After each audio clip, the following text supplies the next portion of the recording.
19th century belonged to British, 20th century belonged to Americans. So the question that is basically started from the beginning of the 21st century, क्या 21वीं सदी भारत की हो सकती है।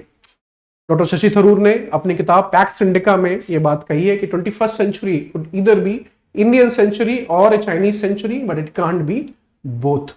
1990 में इंडिया और चाइना की per capita income almost similar level पे थी। आज चाइनीज पर कैपिटा इनकम $12,000 से ऊपर चली गई है and India is stuck at $2,700 per capita. तो इंडिया की एक सुपर पावर नहीं बन सकता जब तक हम एक इकोनॉमिक सुपर पावर नहीं बनते, और इंडिया को इकोनॉमिक सुपर पावर बनाएंगे हमारे economic reforms. So reforms are absolutely critical for India to make a economic super power. Welcome all of you to 360 IAS। I am Saurabh और आज हम बात करने वाले हैं ऐसे कौन से इकोनॉमिक रिफॉर्म्स हैं जो नई गवर्नमेंट आने वाली है 4 जून को, उसको करना बहुत जरूरी है ताकि इंडिया जो एक इकोनॉमिक लैडर है उसको तेजी से क्लाइंब कर सके। नाउ सबसे पहले इकोनॉमिक रिफॉर्म्स होते क्या हैं? We keep reading about this stuff on the newspapers, in TV, television, debates, on social media कि इकोनॉमिक रिफॉर्म्स बहुत ज्यादा क्रिटिकल है, बहुत ज्यादा जरूरी है, और जो गवर्नमेंट आने वाली है एंटिसिपेटेड है कि मोदी साहब फिर से लौट के आ रहे हैं। और आज हमने देखा शेयर मार्केट में भी काफी इसलिए उछाल भी आया है। सो एग्जैक्टली क्या होते हैं इकोनॉमिक रिफॉर्म्स और मोदी 3.0 को कौन से इकोनॉमिक रिफॉर्म्स करने जरूरी हैं ताकि इंडिया एक economic super power within our life span बन सके। बाय 2047 हमको एक डेवलप्ड कंट्री भी बनना है। इकोनॉमिक रिफॉर्म्स जो होते हैं these are the changes implemented in economy to improve its efficiency, economic efficiency बढ़ाने के लिए, प्रोडक्टिविटी बढ़ाने के लिए और ओवरऑल हेल्थ को इंप्रूव करने के लिए। वाइड रेंज ऑफ मेजर्स होते हैं। हम इकोनॉमी को लिबरलाइज करना चाहते हैं, गवर्नमेंट का इंटरवेंशन कम करना चाहते हैं, कंपटीशन बढ़ाना चाहते हैं ताकि इनोवेशन बढ़े और इकोनॉमिक ग्रोथ में इजाफा हो। इकोनॉमिक ग्रोथ हमने देखा लास्ट क्वार्टर डेटा का रिजल्ट आ गए हैं, दैट वाज अराउंड 7.8। तो 8.2 लास्ट फिस्कल ईयर में इंडिया की इकोनॉमिक ग्रोथ रही है। It's a very good growth, but we need 9 to 10% growth annually for next few decades to simply reach where we intend to reach. और अगर इस century को India की century बनना है तो ये काम करना सबसे ज्यादा क्रिटिकल और इंपॉर्टेंट है। इकोनॉमिक रिफॉर्म्स का जो एजेंडा है इसलिए बहुत जरूरी है। नाउ गोल्स क्या होते हैं इकोनॉमिक रिफॉर्म के? सबसे इंपॉर्टेंट जो गोल होता है वो होता है इकोनॉमिक ग्रोथ का। इंडिया में ये डिबेट बहुत तेजी से उठी है कि इंडिया की जो ग्रोथ है वो जॉबलेस ग्रोथ है, इसमें इनइक्वालिटी बढ़ी है, अमीर अमीर होता जा रहा है, गरीब गरीब होता जा रहा है। सो ग्रोथ तो और ही है लेकिन डेवलपमेंट नहीं आ रहा। सो इकोनॉमिक रिफॉर्म्स दोनों को टारगेट करते हैं, ग्रोथ भी चाहिए और इक्वालिटी भी चाहिए, डेवलपमेंट भी चाहिए, all round all inclusive sustainable development चाहिए। इफिशियंसी और प्रोडक्टिविटी को बढ़ाने के लिए एक वर्कर जो कि काम कर रहा है किसी मिल में, वो 4 घंटे में कितना आउटपुट दे पा रहा है, इसको प्रोडक्टिविटी कहते हैं। तो चाइनीज वर्कर की, साउथ कोरियन, जापानीज वर्कर की प्रोडक्टिविटी इंडियन वर्कर से काफी ज्यादा है। इसमें स्किल की भी बात है, स्किल सेट उनका ज्यादा बढ़िया है, टेक्नोलॉजिकल उन्होंने अपग्रेडेशन किया, आजकल रोबोट्स का काफी इस्तेमाल हो रहा है चाइनीज फैक्ट्रीज में, अडॉप्शन बहुत तेजी से बढ़ा है, तो वो भी है। और इफिशियंसी बहुत जरूरी है, जो स्टैंडर्ड ऑपरेटिंग प्रोसीजर्स होते हैं जिसमें सारे एलिमेंट निकल के आते हैं कि कैसा माहौल है जो एंटरप्राइज है उसके अंदर, कौन सी पॉलिसीज है, लेबर पॉलिसीज कैसी अडॉप्ट कर रहे हैं, वो सब सारे जो फैक्टर्स हैं वो इसमें आते हैं। मोर competitive business environment, chronic capitalism नहीं चलेगा, फेवरेटिज्म नहीं चलेगा, पॉलिसी लेड ग्रोथ की यहां जरूरत है ताकि कॉम्पिटिटिव बिजनेस एनवायरनमेंट बन के उभरे। अगर कॉम्पिटिटिव बिजनेस एनवायरनमेंट नहीं है, केवल कुछ बिजनेस हाउसेस को फायदा हो रहा है, तो economic reforms are defeated there, क्योंकि इनोवेशन नहीं होगा और नई कंपनीज निकल के नहीं आएंगी, नेशनल चैंपियंस क्रिएट नहीं होंगे। सो कंपटीशन बहुत ज्यादा जरूरी है, इसलिए आपको जो ट्रेड के जो बैरियर्स है उसको भी कम करना जरूरी होता है ताकि कंपटीशन बढ़े। पॉवर्टी और इनइक्वालिटी को कम करना, दिस इज एब्सोल्युटली क्रिटिकल। अगर हमको पॉवर्टी गिरानी है, कम करनी है, एब्सोल्यूट पॉवर्टी इंडिया में काफी गिरी है, वर्ल्ड बैंक की रिपोर्ट कह रही है पिछले 12 साल 15 सालों में हमको उसको एब्सोल्यूट पॉवर्टी को 0 लेके जाना है with in 5 years, next 5 years. और जो नॉर्मल पॉवर्टी के लेवल्स है उसमें भी काफी गिरावट जरूरी है अगर इंडिया को एक डेवलप्ड कंट्री बनना है। तो पॉवर्टी और इनइक्वालिटी को भी कम करना बहुत जरूरी है। और macro economic stability is absolutely critical. जो हमारा इन्फ्लेशन के नंबर्स हैं वो रीजनेबल होने चाहिए,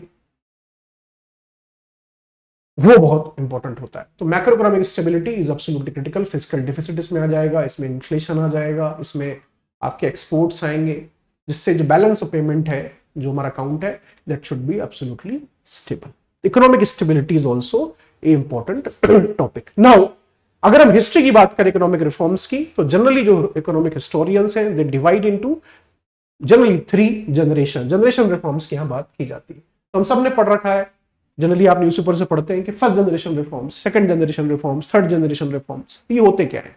तो फर्स्ट जनरेशन रिफॉर्म्स में जो ऑब्जेक्टिव होता है कि जो इकोनॉमिक क्राइसिस हमारे सिर पे है, 1991 में इंडिया में था, आज पाकिस्तान में है, तो फर्स्ट जनरेशन इकोनॉमिक क्राइसिस को एड्रेस करना, इकोनॉमी को स्टेबलाइज करना। हम देख रहे हैं पाकिस्तान में क्या हो रहा है, उनकी इकोनॉमी में क्या सिचुएशन, इन्फ्लेशन डबल डिजिट में है, फिस्कल डेफिसिट कम नहीं हो रहा, जिसकी वजह से बोरोइंग बढ़ी है गवर्नमेंट की, और जो बैलेंस है, जो करेंसी फ्लक्चुएशन हो रहा है डॉलर और पाकिस्तानी रुपी का, it is simply out of control.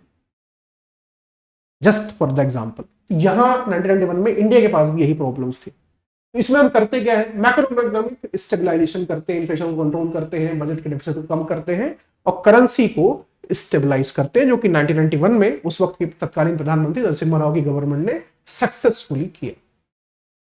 Trade liberalisation करते हैं, टैरिफ और नॉन टैरिफ जो बैरियर हैं जो खड़े किए जाते हैं ताकि आप डोमेस्टिक इंडस्ट्री को प्रोटेक्ट कर सकें, और बाद में कुछ समय के बाद इनकी जरूरत नहीं होती, लेकिन because of the crony capitalism corporates get used to less competition. उनको मालूम है कि कोई अच्छा बेहतर प्रोडक्ट हमसे कोई दे नहीं सकता मार्केट में, तो जो कस्टमर है उसको खरीदना ही पड़ेगा।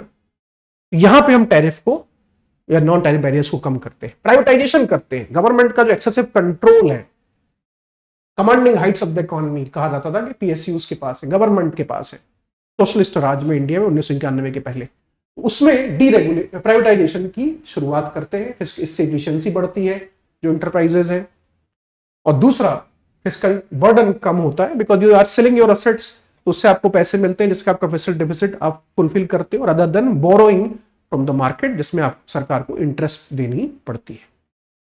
Deregulation is very important. Excessive जो रेगुलेशंस है, जो ब्यूरोक्रेटिक राज है, रेड टेपिज्म है जिसे कहा जाता था, उसको कम किया जाता है ताकि इकोनॉमिक एक्टिविटीज को और बढ़ावा दिया जा सके। Then financial sector reforms are absolutely critical. Interest rates, financial regulations, इन सब में काम बहुत जरूरी है, क्योंकि फाइनेंशियल सेक्टर जो है वो बैकबोन होता है इकोनॉमी की। जो लोग पैसे सेव करते हैं वो पैसे अपने फाइनेंशियल एसेट्स के तौर पे बैंक्स में, एफडी में, आजकल म्यूचुअल फंड्स में रखते हैं, और यही लोग कॉर्पोरेट्स को लेंड करते हैं पैसा, बिजनेसेस को लेंड करते हैं, जो कि जिससे इकोनॉमिक ग्रोथ होती है इकोनॉमी के अंदर और बेहतर रिटर्न्स इन्वेस्टर्स को मिलते हैं। तो फाइनेंशियल सेक्टर को क्लीन होना, एफिशिएंट होना बहुत ज्यादा जरूरी। ये काम पहले जनरेशन में किया जाता है। दूसरा जो जनरेशनल रिफॉर्म्स होते हैं उसमें ऑब्जेक्टिव होता है कि जो ऑलरेडी फर्स्ट जनरेशन हो रखा है उसके ऊपर हम बिल्डअप करें, मार्केट ओरिएंटेड रिफॉर्म्स को डीपन करें और भी ज्यादा इंस्टीट्यूशंस को मजबूत करें, रोबस्टनेस उसके अंदर लेके आए। तो पहला इंस्टीट्यूशनल रिफॉर्म्स होते हैं। रूल ऑफ लॉ को मजबूत किया जाता है, प्रॉपर्टी राइट्स को मजबूत किया जाता है, इसमें आप इंटेलेक्चुअल प्रॉपर्टी राइट्स की बात करेंगे, आईपीआर की, और रेगुलेटरी इंस्टीट्यूशंस को मजबूत किया जाता है, जैसे सेबी है इंडिया में, आरबीआई है, ये रेगुलेटरी इंस्टीट्यूशंस हैं, इनको मजबूत किया जाता है। पब्लिक सेक्टर रिफॉर्म्स किए जाते हैं, पब्लिक सर्विसेज को बढ़ाया जाता है, उनका गवर्नेंस जो है उस पर फोकस किया जाता है। हम देख रहे हैं गवर्नेंस में काफी हद तक सुधार हुआ है, जिसमें e delivery of services have played very important role. ये जो पूरा इंडिया स्टैक बनाया गया है, आधार, ये हमारा जो ट्रिनिटी बनाई गई है एक तरीके से, जिसमें जनधन अकाउंट्स भी हैं, आधार भी है और मोबाइल भी, मोबाइल नंबर। तो that is absolutely critical. Efficiency बढ़ाने के लिए एडमिनिस्ट्रेशन के अंदर रिफॉर्म किए जाते हैं। ये सारी चीजें फोकस्ड होती हैं कैसे हम इफिशिएंसी बढ़ाएं public services. Then we talk about labour market reforms. जो फ्लेक्सिबिलिटी है लेबर मार्केट्स की उसको इंकरेज किया जाता है ताकि इंप्लॉयमेंट और प्रोडक्टिविटी बढ़े। तो labour reforms are very very critical.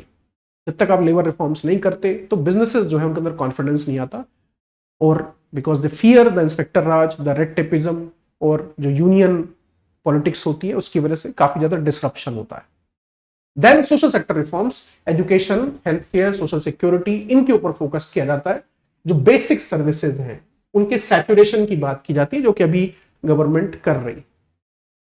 ज्यादा से ज्यादा लोगों के पास इलेक्ट्रिसिटी पहुंचे, अच्छी हेल्थ केयर की सुविधा हो। तो हेल्थ केयर के लिए कितनी सारी सरकारें स्कीम लेके आ गई हैं।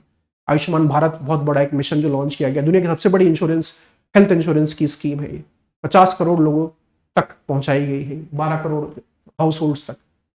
एजुकेशन को रिफॉर्म करना, नई एजुकेशन पॉलिसी सरकार लेके आई है, तो इनके ऊपर काम किया जाए ताकि जो बॉटम कैटेगरी है, people, communities, groups who are at the bottom of the pyramid, उनके तक हम मैक्सिमम ये जो सर्विसेज, बेसिक सर्विसेज है, उनको पहुंचा सके।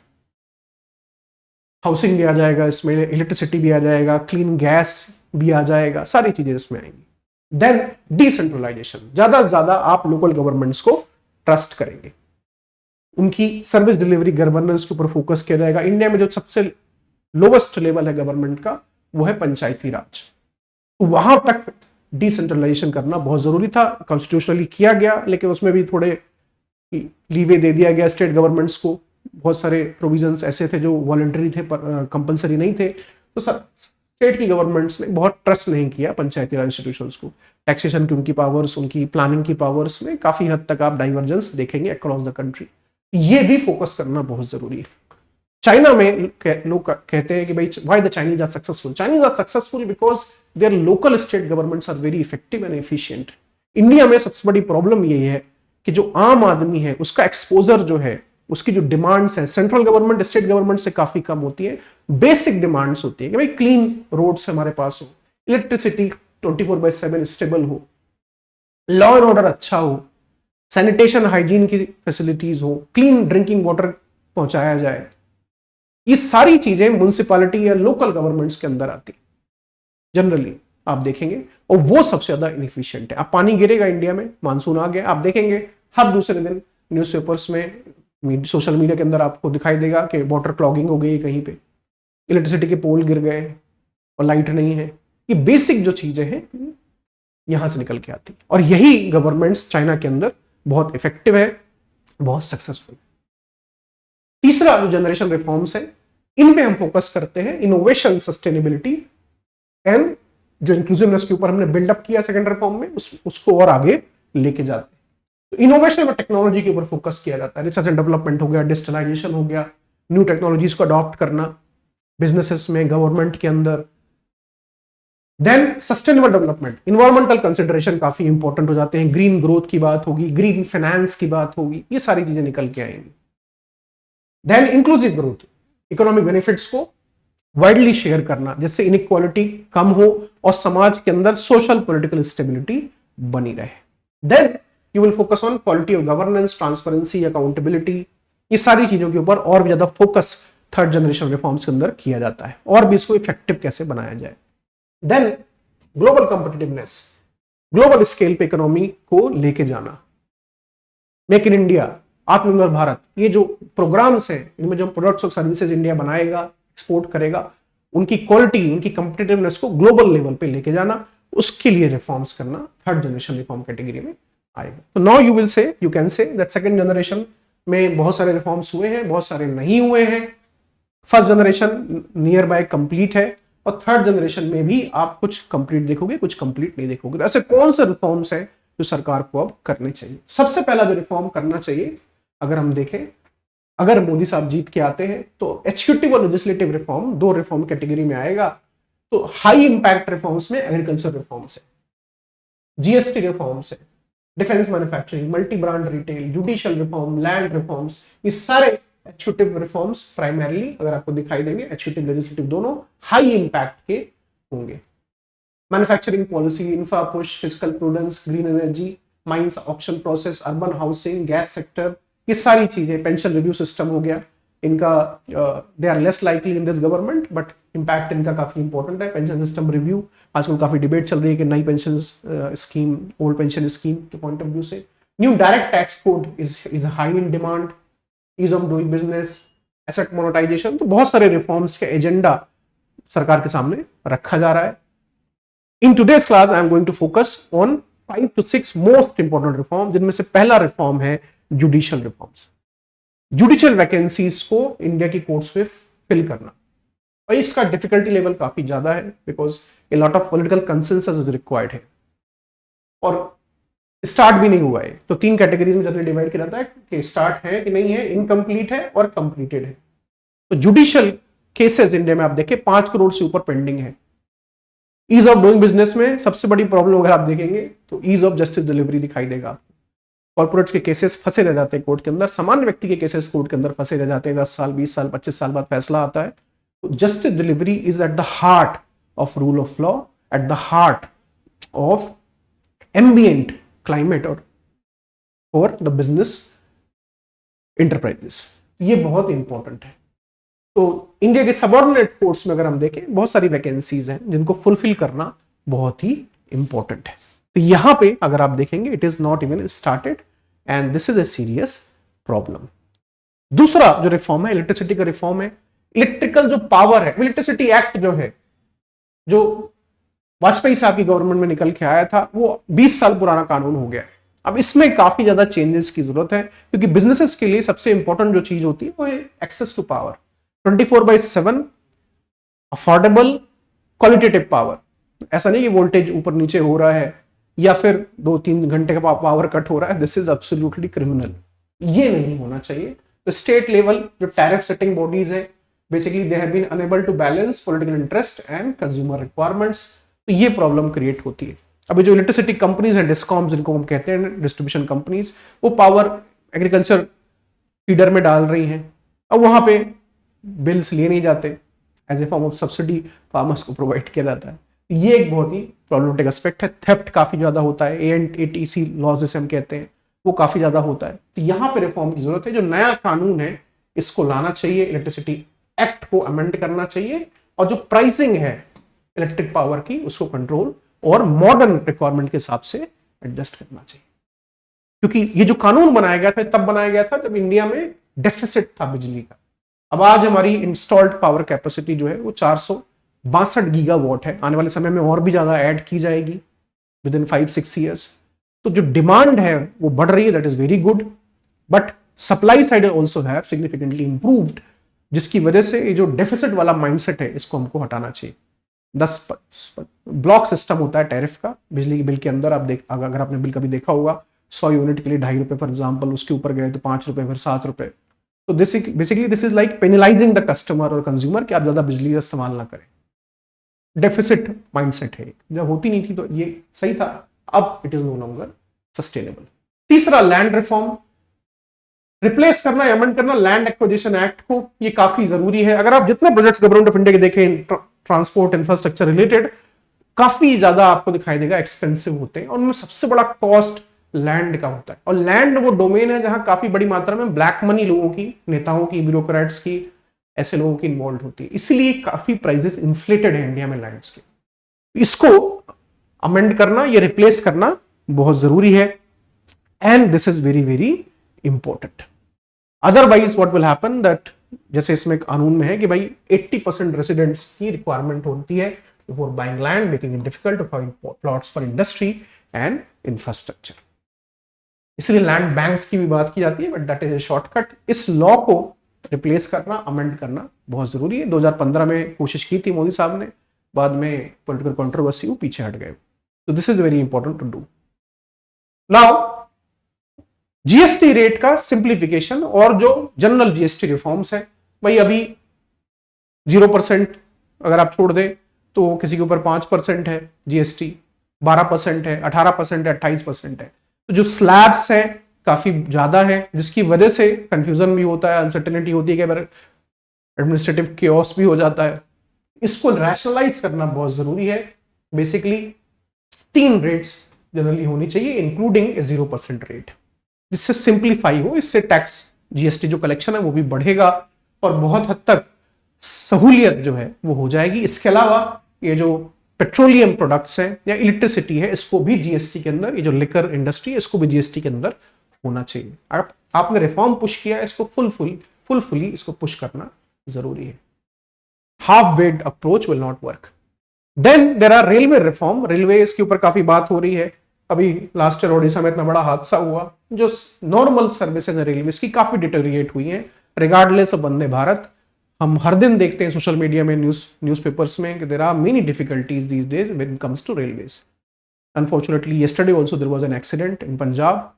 सो रेलवेज के अंदर रिफॉर्म बहुत जरूरी है क्योंकि railways are the backbone of Indian logistics sector. तो रेलवे जो डेवलपमेंट अथॉरिटी थी जो सेंट्रल ने अप्रूव कर दी थी, इसको लाना स्टैब्लिश करना जरूरी है ताकि जो प्राइवेट प्लेयर्स है इनको भी इसमें मौका दिया जाए। इससे इफिशियंसी बढ़ेगी, इससे रेलवेज को ज्यादा प्रॉफिट मिलेगा। लेकिन because of political opposition and because of the railways union ये नहीं हो पाया। तो एग्जीक्यूटिव ऑर्डर जो है ये पास करना by the president is absolutely critical. इसकी डिफिकल्टी बहुत नहीं है क्योंकि ऑलरेडी इन्होंने क्रिएट कर दिए, उसके लिए एग्जीक्यूटिव ऑर्डर पास नहीं किया। These reforms will make India a superpower. Yes, there are many other reforms like labor reforms. Already they have been done. उसको implement करना है। जो फैक्टर ऑफ प्रोडक्शन में तीन चीजें होती हैं, लैंड, लेबर और कैपिटल। तो land reforms are absolutely critical, labour already is being done, इसको सिर्फ इंप्लीमेंट करना है अब। और कैपिटल रिफॉर्म्स भी, फाइनेंस रिफॉर्म्स हैं, they are doing it. Insurance उन्होंने 74% कर दिया एफडीआई को। सो in that direction it is very good, लेकिन these are the tough because यहाँ political opposition काफी ज्यादा होगा। Without these India cannot be economic super। Thank you for giving me your time and whatever you think please write it down on the comment section।